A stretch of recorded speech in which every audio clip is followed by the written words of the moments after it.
It is now my great honor to invite the Prime Minister of India, Narendra Modi, on stage. We are delighted and grateful to have you here.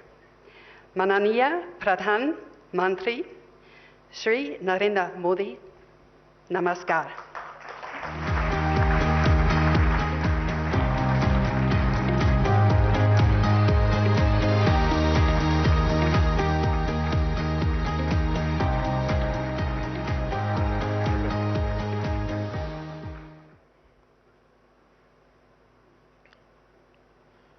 Excellency, Chancellor Scholz, Vice Chancellor Dr. Robert Habeck, Bharat सरकार के मंत्रीगण,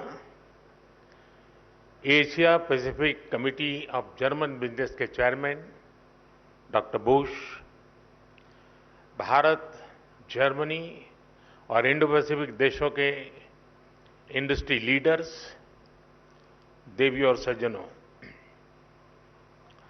नमस्कार, गुटन टाग। साथियों, आज का दिन बहुत विशेष है। मेरे मित्र चांसलर शोल्ज चौथी बार भारत आए हैं, पहले मेयर के रूप में और 3 बार चांसलर बनने के बाद उनका यहां आना भारत जर्मनी संबंधों पर उनके फोकस को दिखाता है। 12 साल के बाद भारत में Asia Pacific conference of German business का आयोजन हो रहा है।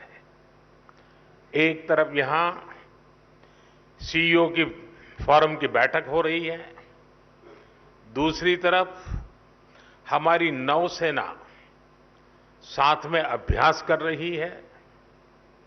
गोवा में German naval ships port call पर है और अब से थोड़ी ही देर में भारत और जर्मनी के बीच 7वें इंटर गवर्नमेंटल कंसल्टेशन का भी आयोजन होना है। यानी हर कदम, हर मोर्चे पर भारत और जर्मनी की दोस्ती गहरी हो रही है। साथियों, ये साल भारत जर्मनी स्ट्रैटेजिक पार्टनरशिप का 25वां वर्ष है। अब आने वाले 25 वर्ष इस पार्टनरशिप को नई बुलंदी देने वाले हैं।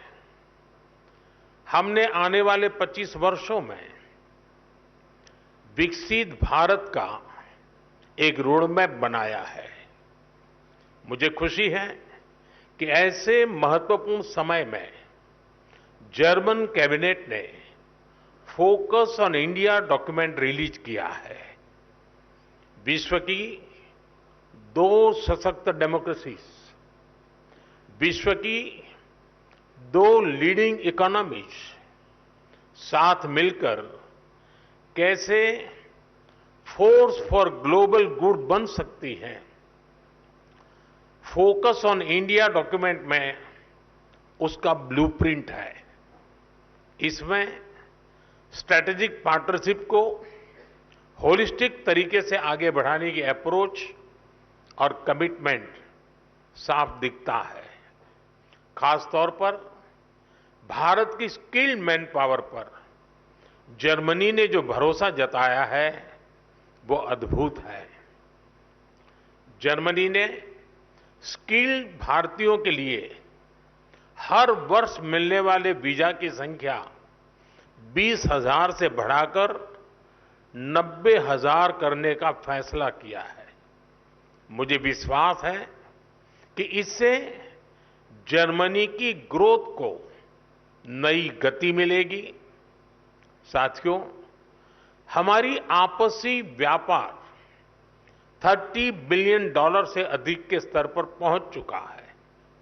आज एक तरफ सैकड़ों जर्मन कंपनियां भारत में हैं, तो वहीं भारतीय कंपनियां भी तेजी से जर्मनी में अपनी प्रेजेंस बढ़ा रही हैं। आज भारत डाइवर्सिफिकेशन और डी रिस्किंग का सबसे बड़ा केंद्र बनता जा रहा है।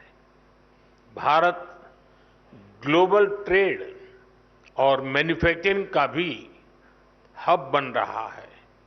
ऐसे में आपके लिए make in India, make for the world का ये सबसे उपयुक्त समय है।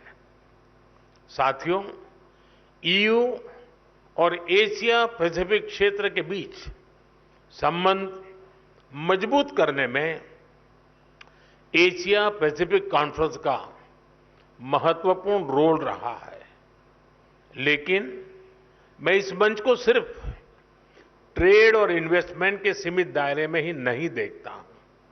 मैं इसे इंडो पैसिफिक क्षेत्र और विश्व के बेहतर भविष्य की साझेदारी के रूप में देखता हूं। दुनिया को स्टेबिलिटी और सस्टेनेबिलिटी की जरूरत है, ट्रस्ट और ट्रांसपेरेंसी की जरूरत है।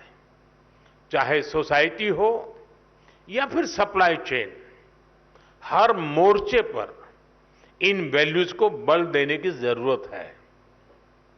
इनके बिना कोई भी देश, कोई भी रीजन अपने बेहतर फ्यूचर की कल्पना नहीं कर सकता। इंडो पैसिफिक रीजन तो दुनिया के फ्यूचर के लिए बहुत जरूरी है। ग्लोबल ग्रोथ हो, पॉपुलेशन हो, स्किल्स हो, इस रीजन का कंट्रीब्यूशन और पोटेंशियल दोनों बहुत व्यापक है। इसलिए इस कॉन्फ्रेंस का महत्व और भी बढ़ जाता है। फ्रेंड्स, भारत की जनता एक स्टेबल पॉलिटी और प्रिडिक्टेबल पॉलिसी इकोसिस्टम को बहुत महत्व देती है। यही वजह है कि 60 साल बाद एक सरकार को लगातार थर्ड टर्म मिला है। भारत की जनता का ये ट्रस्ट बीते एक दशक में रिफॉर्म, परफॉर्म, ट्रांसफॉर्म वाली गवर्नेंस के कारण मजबूत हुआ है। जब देश का सामान्य नागरिक ये सोच रहा है, तब आप जैसे बिजनेस के लिए, आप जैसे इन्वेस्टर्स के लिए भारत से बेहतर स्थान क्या हो सकता है। साथियों, आज भारत डेमोक्रेसी, डेमोग्राफी, डिमांड और डेटा, इसके 4 मजबूत पिलर्स पर खड़ा है। टैलेंट, टेक्नोलॉजी, इनोवेशन और इंफ्रास्ट्रक्चर भारत की ग्रोथ के टूल्स हैं। इन सभी को ड्राइव करने वाली एक और बड़ी ताकत आज भारत में है। ये ताकत है एस्पिरेशनल इंडिया, यानी एआई, आर्टिफिशियल इंटेलिजेंस और एआई एस्पिरेशनल इंडिया की डबल ताकत भारत के पास है। और एस्पिरेशनल इंडिया को हमारा यूथ ड्राइव कर रहा है। बीती सदी में डेवलपमेंट को मुख्यतः नेचुरल रिसोर्सेज ने गति दी थी। 21st सेंचुरी को ह्यूमन रिसोर्स और ह्यूमन इनोवेशंस गति देने वाले हैं। इसलिए भारत अपने यूथ की स्किल्स और टेक्नोलॉजी के डेमोक्रेटाइजेशन पर बहुत फोकस कर रहा है। साथियों, भारत भविष्य की दुनिया की जरूरतों के लिए आज काम कर रहा है। हमारा मिशन एआई हो, हमारा सेमीकंडक्टर मिशन हो, मिशन क्वांटम हो, मिशन ग्रीन हाइड्रोजन हो, स्पेस टेक्नोलॉजी से जुड़े मिशन हो, डिजिटल इंडिया का मिशन हो, इन सभी का लक्ष्य दुनिया के लिए बेहतरीन और विश्वसनीय समाधान देना है। आप सभी साथियों के लिए इन क्षेत्रों में इन्वेस्टमेंट्स और कोलैबोरेशंस की अनेक संभावनाएं हैं। साथियों, भारत हर इनोवेशन को एक शानदार प्लेटफॉर्म और बेहतरीन इंफ्रास्ट्रक्चर देने के लिए कमिटेड है। हमारा डिजिटल पब्लिक इंफ्रास्ट्रक्चर, नए स्टार्टअप्स और इंडस्ट्री 4.0 के लिए अनंत संभावनाओं के द्वार खोल रहा है। आज भारत अपने फिजिकल इंफ्रास्ट्रक्चर को पूरी तरह से ट्रांसफॉर्म करने में जुटा है। रेल, रोड, एयरपोर्ट और पोर्ट में रिकॉर्ड इन्वेस्टमेंट किया जा रहा है। इसमें जर्मन और इंडो पैसिफिक रीजन की कंपनियों के लिए अनेक संभावनाएं हैं। मुझे खुशी है कि रिन्यूएबल एनर्जी को लेकर भारत और जर्मनी मिलकर काम कर रहे हैं। पिछले महीने ही गुजरात में जर्मनी के साथ मिलकर चौथा global renewable energy investors meet आयोजित किया गया है। ग्लोबल लेवल पर रिन्यूएबल एनर्जी में निवेश के लिए भारत जर्मनी प्लेटफॉर्म भी लॉन्च किया गया है। मुझे उम्मीद है कि ग्रीन हाइड्रोजन इकोसिस्टम की जो संभावनाएं भारत ने बनाई है, उसका फायदा भी आप जरूर उठाएंगे।